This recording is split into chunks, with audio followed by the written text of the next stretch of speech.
Ainsi, un sceau se trouve à l'intérieur d'un autre sceau. Ainsi, les 4 témoins sont les lettres Aleph Lamed Mem Samek, et leurs témoignages multiples attestent de l'unité. Et il est possible de dire que l'unité dont ils attestent correspond à l'union de Tiferet et Malkout qui sont le Kaf et le Vav, comme cela a été expliqué précédemment. Mais revenons à notre sujet, car le principe de cette forme spirituelle se réfère à Bina, et elle indique que cette dernière prodigue à Malkout par l'intermédiaire de Tiferet. Il est dit que son règne se fait à l'heure de Saturne, et il est possible que ce soit parce que Bina est également le grand Shabbat, et le jour du Shabbat c'est le Mazal de Saturne, qui gouverne, comme cela est connu. Et il y en a qui ont expliqué que dans la forme de tout Lamed se trouve un Yod tout en haut, et que cela se réfère à Keter, Okma, Bina et Ezed par le secret de ces 4 extrémités. Comme nous l'avons expliqué plus haut à propos du Yod, et au-dessous du Yod se trouve un Vav qui se réfère à Tiferet, et sous le Vav se trouve un Dalet qui se réfère à Malkout, et sous le Dalet se trouve un éperon recourbé qui se réfère à Métatron, le prince des faces qui est celui qui siège en premier dans Malkout. Et il est également expliqué que le Lamed se réfère à Malkout car le Lamed indique Ezed alors que le même fermé se réfère à Géboura. C'est pourquoi cette fermeture se réfère au jugement et à la rétention du Shoffa. Mais le même ouvert indique que Tiferet se trouve au centre,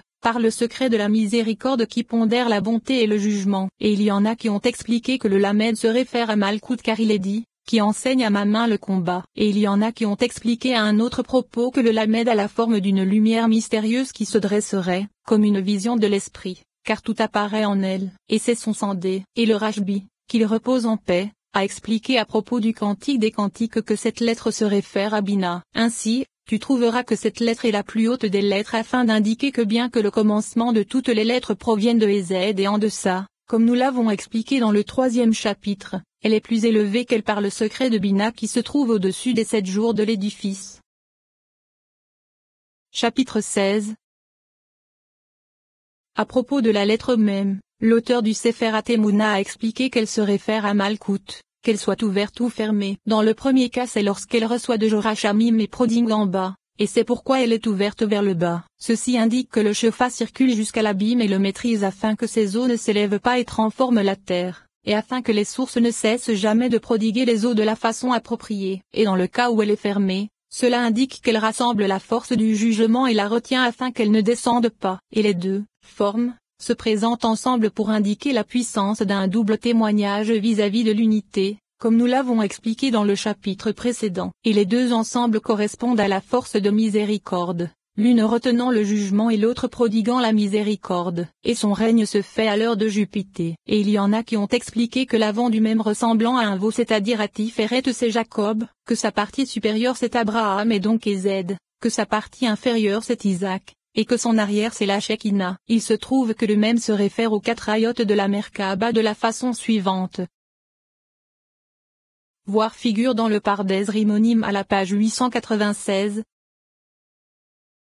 Et son principe qui se réfère à la Shekinah, c'est-à-dire à Malkout, c'est la forme fermée. Ainsi, la forme ouverte se réfère à la propagation du Shofar et la forme ouverte à la rétention, à Dieu ne plaise. De plus, il est expliqué que le même fermé, qui a la forme de 2 Dalet réunis, se réfère aux 2 et attachés l'un à l'autre par l'intermédiaire de Tiferet, car elle réunit le monde supérieur et le monde inférieur. Et il me semble donc que ce soit pour cela que le premier Dalet est tourné vers le haut alors que le second Dalet est tourné vers le bas. Celui qui est supérieur est dirigé vers le bas pour prodiguer à celui qui est inférieur, et celui qui est inférieur est tourné vers le haut pour recevoir de celui qui est supérieur. Et il y en a qui ont expliqué que le même ouvert se réfère au mâle car il ne nécessite pas de garde, alors que le même fermé se réfère à la femelle car elle nécessite une garde. Et il y en a qui ont expliqué que le même ouvert est une lumière claire qui trouble l'autre qui est fermé. Et le tout ne forme qu'un seul sujet. Et son sentier est appelé lumière claire et luisante. Et selon l'opinion du Rashbi, qu'il repose en paix, que le même soit ouvert ou fermé il se réfère à Bina. Et la différence existant entre les 2 c'est que lorsqu'il prodigue vers le bas il est ouvert, et lorsqu'il rassemble en lui et ne prodigue plus aux séphirotes il est alors fermé. En vérité, il est carré pour indiquer le fait qu'il correspond à l'accouplement se produisant au-dessus des 4 ayot de la Merkaba supérieure, et qu'il est prêt à prodiguer, ce qui n'est pas le cas du Samet comme nous allons l'expliquer. Et Rabbi Moshe a expliqué dans le Sefer Hashim que le même fermé se réfère à Malkout. Chapitre 17. À propos de la lettre N, Il est expliqué dans le Sefer Atemuna que sa forme se réfère à Bina, ceci se réfère à la 50e porte qui prodigue, et son action se fait grâce à Malkout, et le mot nous ne se réfère à, nous les dompterons ensemble qui est une expression au pluriel. Le sens en est que c'est à partir d'elle que se propage le Shefa vers la multitude des créatures et des générations du monde. Le tout se fait par l'intermédiaire de Malkout qui reçoit d'elle et prodigue l'abondance de Shefa à ses servantes. Comme il est écrit, elle se lève alors qu'il fait encore nuit, et elle donne la pitance à sa maison. C'est pourquoi son règne se fait à l'heure de la lune. Et il y en a qui ont expliqué à propos du Noun courbé et du Noun droit que le principe résidant dans le Noun c'est Tiferet. C'est pourquoi il est semblable à un veau car lorsqu'il reçoit du côté droit son principe est miséricorde et bonté, et il a du mérite à prodiguer. Et alors, le Noun est droit pour prodiguer vers le bas. Mais lorsque le mérite diminue et que le Shefa est retenu, alors le Noun est courbé pour indiquer le rassemblement du Shefa en son sein. Il est également expliqué que les deux Noun se réfèrent à Malkout,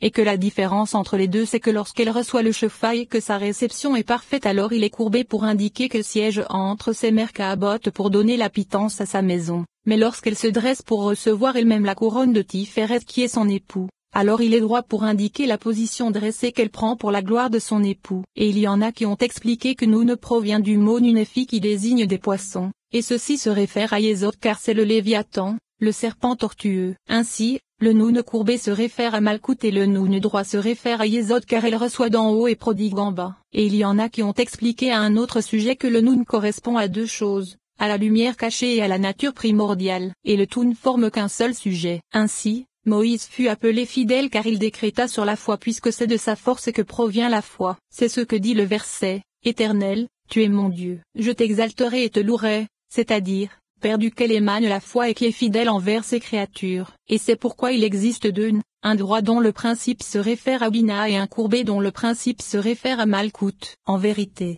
il est composé de plusieurs parties car le sommet du Noun est un yod qui se réfère à Okma, au-dessous de trouve un veau qui se réfère à Tiferet. Et ça qu'elle recourbée c'est Malkout. Ceci constitue la règle de celui qui est courbé et de celui qui est droit. Mais celui qui est droit se propage jusqu'à Yésod, et son éperon inférieur se trouve au-dessus de Malkout. Le tout par le secret de l'axe central afin de s'élever vers sa maison élevée, ce qui n'est pas le cas de la forme courbée car la forme courbée tombe au-dessous de ses pieds. C'est pour cela que nos maîtres de mémoire bénis ont dit que la chute se trouve dans le N, et le sommet du Noun contient les trois premières, par le secret du Yod qui les contient. L'éperon au sommet et les deux extrémités des deux côtés pour indiquer le secret du Ségolta. Et il ne faut pas s'étonner du fait qu'il soit dit que le Noun droit se réfère à Keter. Et dans le Zohar sur la paracha Areimot, il est dit que Yésod c'est le veau et que le Noun courbé contient un veau, ainsi que le Noun droit. Et il existe une différence entre ces veaux. Le veau du Noun courbé est un petit veau et c'est Yésod, alors que le veau du Noun droit est un grand veau et c'est Tiferet. Et en voici le texte. Le Noun recourbé c'est la matrone, et près de lui se trouve le petit veau qui est Yésod afin qu'elle en soit bénie. Le Noun droit c'est la propagation de Tiferet Ko, c'est-à-dire que lorsque Tiferet prodigue à la matrone son Shefa est suffisant pour la faire se dresser. Et dans le Zohar sur la paracha Baal Teka, il est dit, le Noun courbé c'est la femelle, et le N droit contient ensemble le mâle et la femelle, car au-dessus d'elle se trouve Tiferet, et le N courbé c'est la femelle seulement car elle ne possède pas en elle Tiferet qui est le principe de la chose. Chapitre 18. À propos de la lettre Samek, il est expliqué dans le Sefer Atemuna que sa spiritualité se réfère à Malkout, et elle se réfère à elle car elle repose sur l'exil, et elle est fermée de chaque côté pour indiquer que Jérusalem est entourée de montagnes qui sont les forces qui repoussent les écorces afin d'empêcher l'impureté et l'excroissance de pénétrer dans le palais du roi, et son règne se fait à l'heure de Vénus. Et il y en a qui ont expliqué que le Samek c'est la Shekinah qui repose sur Tiferet, comme il est dit, inébranlable pour toujours et à jamais. C'est pourquoi le Samek c'est la Shekinah appuyée sur la lettre Noun qui est Tiferet, selon l'un des commentaires qu'il a été présenté ci-dessus. Et le Noun tourne sa tête vers elle pour l'arroser. Et il y en a qui ont expliqué que le Samek se réfère à Zed car elle est un support pour les supérieurs et les inférieurs. Et il y en a qui ont expliqué à un autre propos que le sentier du Samek est une lumière claire car elle est identique par son indétermination de tous les côtés. Et dans le Zohar, le Rashbi, qu'il repose en paix, a expliqué qu'elle se réfère à Bina lorsqu'elle disparaît du dessus de ses enfants et se dissimule dans les trois séphirotes supérieures puis ne prodigue plus. Et puisqu'elle croit pour supporter ceux qui tombent, c'est-à-dire Yésod et Malkout, il est dit d'elle, l'Éternel supporte tous ceux qui tombent. Et à propos de la paracha Bereshit, il est expliqué qu'il s'agit de Malkout. C'est pourquoi le Samek n'apparaît pas lors du récit de la création de l'homme, jusqu'à ce qu'il soit dit, il ferma, car Tiferet est appuyé sur Malkout. Et c'est à propos d'elle qu'il est dit, inébranlable pour toujours et à jamais. Et il est possible de dire que ceci n'est pas en contradiction car c'est grâce à elle que les deux Partzufs sont appuyés par le secret du Shefa de Bina, et s'élèvent vers Bina. Et Bina est appelée Samek car elle correspond aux 6 extrémités en contenant 10, et ce sont les deux Partzufs. Et elle s'élève vers Okma c'est-à-dire 10 avec le mâle et la femelle, ceci donne le Yod sous forme développée. Chapitre 19.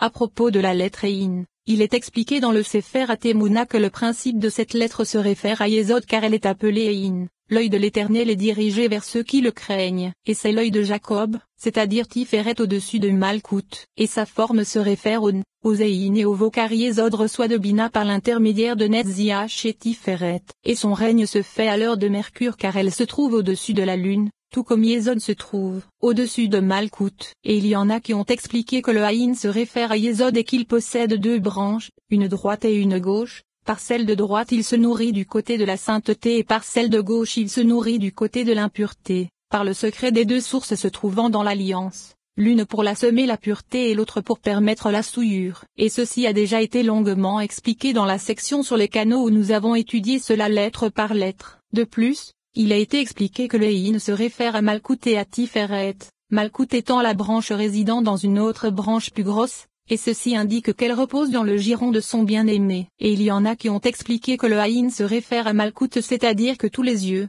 toutes les visions et toutes les couleurs qui sont perçues se trouvent en elle. C'est pourquoi les actions se font par son intermédiaire, comme nous l'avons expliqué dans la section sur les couleurs. Et il y en a qui ont expliqué à un autre propos que le sentier du Haïn c'est le trône de la clarté, et il possède 2 têtes formant un corps ouvert pour recevoir l'auteur de l'action. Et selon ce qu'il est dit en certains endroits du Zohar, le Haïn correspond à Yesod et est appelé, celui qui est bon de cœur sera béni, et ceci est semblable à, dit au juste qu'il est bon, ouah, les bénédictions vont vers la tête du juste. C'est pourquoi le mauvais œil qui se trouve du côté gauche ne gouverne pas sur lui. C'est ce qu'il est enseigné dans le traité Berakot je viens de la semence de Joseph, sur lequel le mauvais œil n'a pas de prise, et la preuve en est, au bord d'une fontaine, et il existe un autre œil qui est un œil ouvert et qui n'est pas surmonté de sourcils. Et il se réfère au secret suprême d'Ari Campine comme cela est expliqué dans l'Hydra. Chapitre 20. À propos de la lettre P, il est expliqué dans le Sefer Atemuna que cette lettre se réfère à Malkout, et il provient de l'expression, pour un côté, vers le côté du nord, ou bien le côté du midi. Et il est appelé corne car il s'agit de la pierre éprouvée, et les gentils incirconcis correspondent à la coupure des coins. La forme de cette lettre comporte un kaf qui est la Shekinah. Et en son centre se trouve la lettre de la Sainte Alliance qui correspond à Yesod car elle se trouve au-dessus de sa tête, et elle lui tourne la tête et pénètre en elle comme nos maîtres de mémoire bénis l'ont dit, le Saint béni soit-il fit entrer un grand réceptacle dans un petit réceptacle, et son règne se fait à l'heure de Jupiter. Et il y en a qui ont expliqué que le P se réfère au Saint béni soit-il et à son tribunal car le Kaf se réfère à un veau, c'est-à-dire à Tiferet, courbé par le secret des 70 membres du Sanhédrin, et Malkout qui est représenté par le Yod se joint à eux lors du jugement. Il me semble que le Yod qui se trouve dans le Kaf se réfère à Tiferet, l'époux de la matrone, et le Kaf c'est Malkout, c'est-à-dire le tribunal ayant la forme de la chambre de pierre taillée comme nous l'avons expliqué en son temps. Et il est également expliqué que le P est composé d'un Yod et d'un Kaf, c'est-à-dire l'union de Tiferet et Malkout grâce à Tzadik et l'alliance. Car l'alliance c'est le Yod se trouvant au sommet de Tzadik. Et il est également expliqué que le Yod c'est Okma, et que le Kaf se propage et se déroule depuis l'éperon supérieur du Yod qui est Keter, et qu'il entoure Okma dans 3 directions. Et il y en a qui ont expliqué que le peuple final c'est Tiferet et Malkout, et c'est le secret, c'est bouche à bouche que je lui parlerai, c'est-à-dire que cela correspond à Tiferet qui prodigue à Malkout. C'est pourquoi la prophétie de notre maître Moïse, qu'il repose en paix, se faisait par le miroir resplendissant. Et il y en a qui ont expliqué à un autre propos que Pepe final ne forme qu'un seul sujet et sont dites des formes intellectuelles. Et leur sentier est une grande lumière dite contemplable, c'est-à-dire que c'est un emplacement où l'on trouve la vision de ceux qui voient. C'est pourquoi Malkout est appelée P car elle est le lieu d'entrée et la porte vers toute la Tsilout. Et outre cela, c'est la bouche qui parle et révère la Tsilout supérieure. Le secret en est que dans le Et se trouve la réalité du Yod c'est-à-dire sa réalité cachée. et la réalité de la coupe arrondie qui encercle le point du nombril, c'est-à-dire l'œillone se trouvant au centre de la Lune.